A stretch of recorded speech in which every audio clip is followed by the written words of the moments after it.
runtii aad waxaan u ammaanayaa madaxweyne naftirkiisa intuu ka baxay madaxweynahan meeshaan uu ka baxay waa raggii meeshaan ku soo barbaaray waay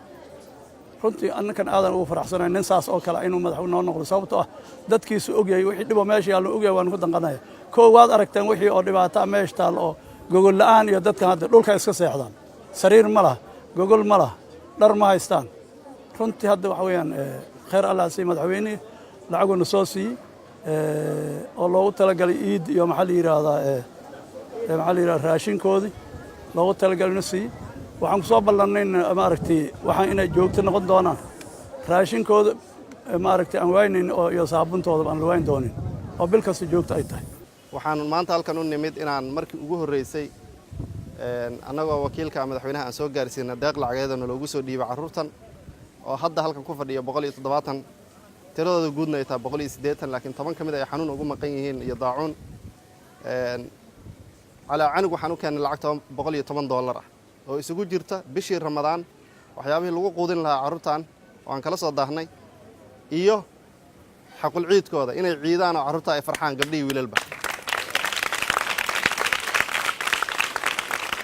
waxaan kaloo rabaa inaan halkan ka caddeeyo anigoo ku hadlaya magaca madaxtooyada xafiiska madaxweynaha in carruurta noloshooda maanta wixii ka dambeeya si joogto ah bil walba madaxtooyadu damaanad qaadayso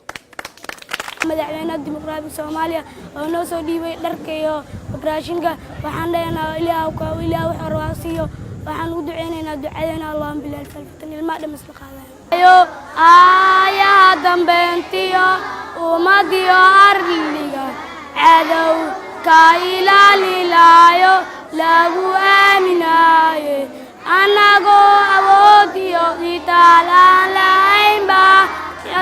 no istaago asluubta ku mudan sharaf ku mudan